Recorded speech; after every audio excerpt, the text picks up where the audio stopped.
আজকের রেসিপি নলেন গুড়ের সেমাইয়ের পায়েস। আসুন শুরু করা যাক আজকের ভিডিওটা। প্রথমে আমি কড়াইয়ের মধ্যে দিয়ে দিলাম ১ চা চামচ ঘি। ঘিটা আমি গ্যাসের ফ্লেমটাকে মিডিয়ামে রেখে গরম করে নিলাম।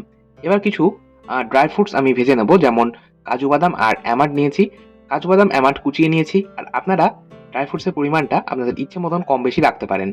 কাজু আর আমন্ডটাকে আমি গ্যাসের ফ্লেমটাকে লো মিডিয়ামে রেখে ৪০ থেকে ৫০ সেকেন্ড ভেজে নিলাম। তারপর ওরই মধ্যে দিয়ে দিলাম কিছুটা কুচিয়ে রাখা কিশমিশ। কিশমিশটাও ১০ থেকে ১২ সেকেন্ড ভেজে তুলে নিলাম। ড্রাই ফ্রুটসের মধ্যে কিশমিশটা যেহেতু ভাজতে সময় কম লাগে, এইজন্য সবশেষে দিয়ে নাড়াচাড়া করে তুলে নিলাম।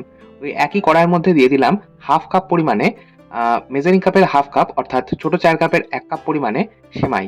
এবার এই সেমাই বা সিমুই যেটাই আপনারা বলেন, এটাকে আমি ২ মিনিট একদম লো মিডিয়াম আঁচে ভেজে তুলে নিলাম। এবার এই একই কড়াইয়ের মধ্যে আমি এই সেমাইয়ের পায়েসটা বানাবো। এই কড়াইয়ের মধ্যে আমরা যেহেতু প্রথমে ঘিতে একটু সেমাই আর ড্রাই ফ্রুটসটা ভেজে নিয়েছি, তাই ঘিয়ের একটা লেয়ার কিন্তু এই কড়াইয়ের মধ্যে রয়ে গেছে। এই ঘিয়ের লেয়ারের মধ্যেই দিয়ে দিলাম ১ লিটার টোন মিল্ক। আপনারা চাইলে ফুল ক্রিম মিল্ক ব্যবহার করতে পারেন। এই যে প্রথমে ঘিয়ের একটা লেয়ার রয়ে গেছে, এই জন্য কিন্তু দুধটা পায়েস বা ক্ষীর বানানোর সময় কখনোই নিচে লেগে যাবে না। আচ্ছা, দুধটাকে আমি হাই ফ্লেমে প্রথমে হালকা গরম করে নিলাম। এই হালকা গরম দুধ একটা পাত্রের মধ্যে ৩ হাতা তুলে নিলাম। এই ৩ হাতা হালকা গরম দুধের মধ্যে ৩ চা চামচ গুঁড়ো দুধ মিশিয়ে নিচ্ছি। গুঁড়ো দুধ ব্যবহার করলে পায়েসের টেস্টটা ভীষণ ভালো হয়। অপরদিকে আমাদের দুধেও কিন্তু জাল বা বয়েল চলে এসেছে। গ্যাসের ফ্লেমটাকে আমি মিডিয়ামে করে এই দুধটাকে এবার জাল দিয়ে একটু ঘন করে নেব।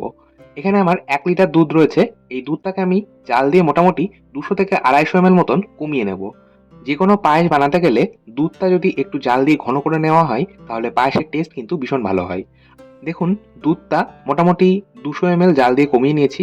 এই পর্যায়ে দিয়ে দিলাম আগে থেকেই গুঁড়ো দুধ গুলিয়ে রাখা দুধটা আর ভেজে রাখা সিমুইটা। এবার এই সিমুইটাকে দুধের মধ্যেই ফুটিয়ে নেব মোটামুটি ২ থেকে ৩ মিনিট। সিমুই কিন্তু সেদ্ধ হতে সময় খুব একটা লাগে না। গ্যাসের ফ্লেমটাকে আমি মিডিয়ামে রেখেই মোটামুটি ২ থেকে ৩ মিনিট এটাকে জাল দিয়ে নিচ্ছি। সিমুই কিন্তু সেদ্ধ হয়ে যাবে। আর আজকে আমি কোনো রকম ফ্লেভার অর্থাৎ ছোট এলাচ বা দারচিনি কিংবা তেজপাতার ব্যবহার এই পায়েসে করব না। কারণ আমরা আজকে এখানে ব্যবহার করব নলেন গুড়। নলেন গুড়ের নিজস্ব একটা গন্ধ রয়েছে, তো এইজন্যই কিন্তু আলাদা করে কোনো রকম ফ্লেভার ব্যবহার করার প্রয়োজন হয় না। তাহলে নলেন গুড়ের যে একটা সুগন্ধ রয়েছে সেটা নষ্ট হয়ে যায়। আচ্ছা, আমি এখানে হাফ কাপ মেজারিং কাপের হাফ কাপ অর্থাৎ ছোট চায়ের কাপের ১ কাপ পরিমাণে দিয়েছি নলেন গুড়। আর মিষ্টিটা অবশ্যই আপনাদের স্বাদ মতন ব্যবহার করবেন। গুড় দেওয়ার পরেও আমি দুধটাকে আরও মিনিট ৩ জাল দিয়ে নিচ্ছি। গ্যাসের ফ্লেমটাকে মিডিয়াম টু হাই রেখেছি। দেখুন, পায়েস কিন্তু আমাদের মোটামুটি তৈরি। এর থেকে বেশি আমি আর ঘন করব না, কারণ এটা ঠান্ডা হওয়ার পর আরও কিছুটা জমে যাবে। সবশেষে ১ চিমটা নুন দিচ্ছি। ১ চিমটা নুন যদি ব্যবহার করা হয়, এই পায়েসের টেস্ট কিন্তু আরও বেড়ে যাবে। সবশেষে যেকোনো মিষ্টি জিনিসে একটু যদি লবণ ব্যবহার করা হয়, জাস্ট ১ পিঞ্চ মতন, তাহলে মিষ্টি জিনিসের টেস্টটা আরও বেড়ে যায়।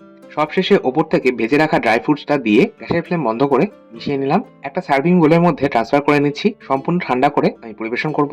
আপনারা চাইলে গরম গরম বা ঠান্ডা ঠান্ডা পরিবেশন করতে পারেন। আজকের মতো এই পর্যন্তই। আবার চলে আসবো নতুন কোনো ভিডিও নিয়ে। আপনারাও ভালো থাকুন, সুস্থ থাকুন। ধন্যবাদ।